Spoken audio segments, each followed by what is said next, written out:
Les abeilles sont cool, les guêpes sont chiantes. C'est cool à distance. Les guêpes, je déteste. C'est plus chiant. Quel ouais? Moi, j'aime pas ça. Was definitely not.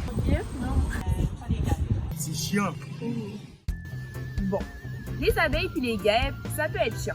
Quand ça pique, ça fait mal, puis on n'aime pas ça. Sauf que ces petites bêtes-là, aussi surprenants soient-ils, ont un énorme rôle à jouer dans nos écosystèmes. Pour vous donner une idée, une bouchée sur 3 de ce qu'on mange est issue du travail que font les pollinisateurs. Puis ça, ça inclut les guêpes puis les abeilles.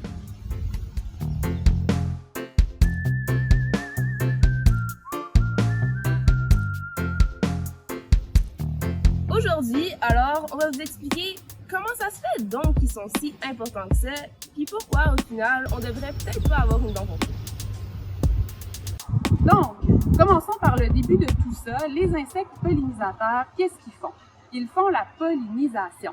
La pollinisation, c'est quoi? C'est ce qui permet aux plantes de se reproduire. C'est ce qui permet aux fleurs de se transformer pour devenir soit des fruits qui vont contenir les graines ou des graines, tout simplement. Donc, c'est ça qui permet à la plante de faire le cycle de vie complet. Et pour certaines plantes, les insectes ou les pollinisateurs vont être essentiels. Pourquoi? Parce qu'il faut que le pollen, qui est la poudre jaune qu'on retrouve parfois ou orangée là, dans les fleurs, se promène soit dans la fleur ou entre les fleurs de la même espèce pour que le fruit et les graines se produisent. C'est là que les abeilles, les guêpes, les bourdons, les papillons et même les mouches entrent en jeu et vont être essentiels. Ils vont venir se poser dans les plantes à la recherche de nectar, souvent, qui est le jus sucré que les plantes produisent pour les attirer.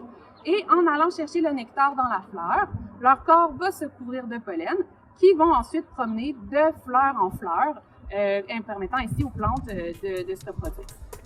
Et c'est là que les abeilles se démarquent, puisque leur corps super poilu, qui capte donc beaucoup de pollen, fait d'elles les principaux insectes pollinisateurs. Au Québec, on possède plus de 350 espèces d'abeilles. Parmi elles, il y a l'abeille qu'on connaît bien, donc l'abeille domestique. Elle vit en ruche, puis c'est elle que les apiculteurs du Québec utilisent pour produire leur miel.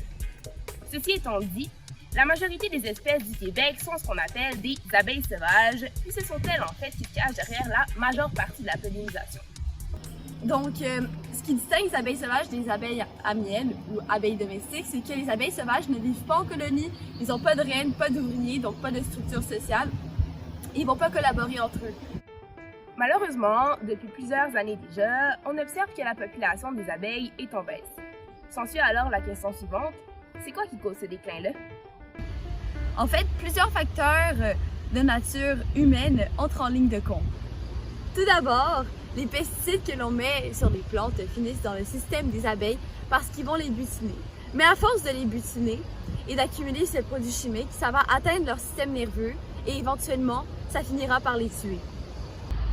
Ensuite, il y a la monoculture qui cause aussi le déclin des abeilles parce que ça consiste à planter juste une sorte de culture et donc ça crée une certaine malnutrition. Et enfin, il y a aussi l'urbanisation et l'agriculture qui détruit l'habitat naturel des abeilles, ce qui cause aussi leur déclin. Parmi tout ça, il y a aussi les guêpes qui font partie du processus de pollinisation. Étant reconnues pour être d'excellentes prédatrices, leur principal rôle consiste à assurer un bon équilibre dans les populations d'insectes. Bon, malgré leur rôle primordial de régulateur, il est vrai qu'au Québec, on a une catégorie de guêpes qui sont reconnues pour être agressives envers l'homme. On les appelle communément guêpes sociales, puis un truc facile pour les reconnaître, c'est que ce sont elles qui sont attirées par notre nourriture, puis ce sont elles qui fabriquent les symboliques nids en papier. Maintenant qu'on a ça en tête, c'est aussi important de préciser qu'au Québec, on a également des espèces de guêpes qui ne sont pas agressives. Puis elles, en fait, on les appelle les guêpes solitaires. Alors, les guêpes solitaires de leur côté, comment eux ils fonctionnent, c'est que bon, à l'instar des abeilles sociales, elles piquent, mais quand même moins que les guêpes que non, on n'aime pas. En fait, les guêpes solitaires, elles, il faut vraiment les provoquer pour qu'elles finissent par nous piquer. Ensuite, les abeilles solitaires vont faire leur nid dans le sable où ils vont apporter des araignées et d'autres insectes pour nourrir leurs larves. Yes! Bye bye! Yes!